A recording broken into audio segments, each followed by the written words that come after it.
Bismillah, alhamdulillah, salatu wassalamu ala rasulillah wa alihi wa sahbihi wa man wala.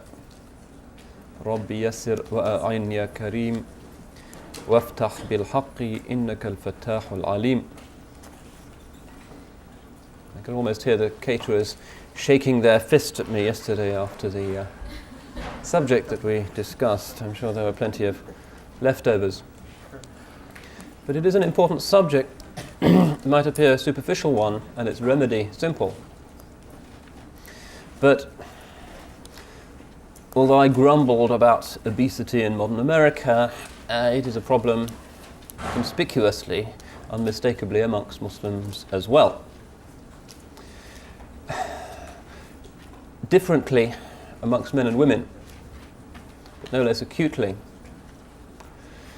Amongst women, partly because of a certain confinement to the home and the absence of any real tradition of their taking exercise, particularly now that nobody walks, and in a traditional Muslim city, to get around to visit your parents or whoever, you would walk or ride a donkey, which was also quite strenuous in its way.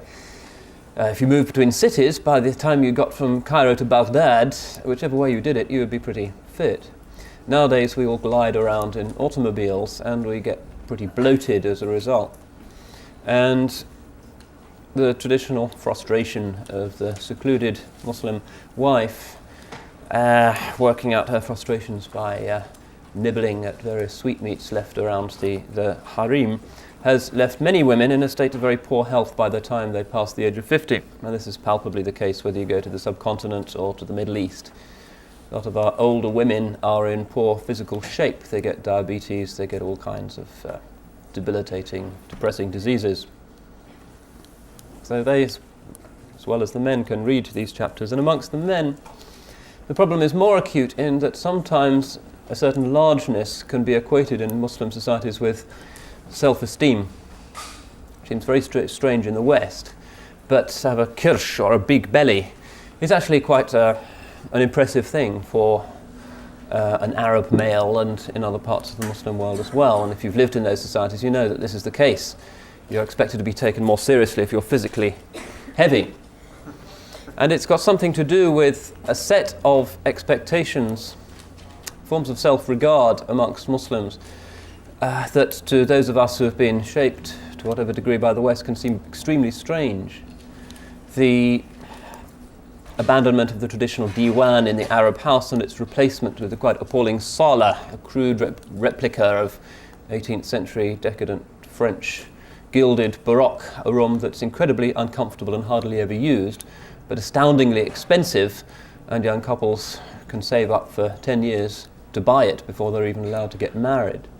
One example of a convention that has become extremely damaging and in which a return to the Sunnah would have extraordinarily liberative consequences.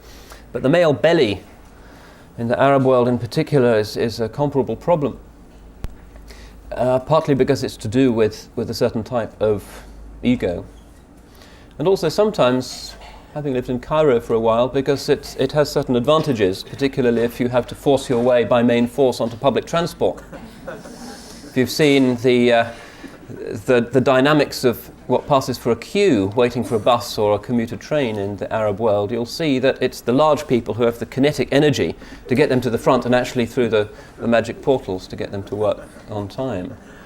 I once thought of writing a little book of Hakim or aphorisms about life in Cairo, and one of them was that Cairo is the survival of the fattest. And of course I stood no chance whatsoever.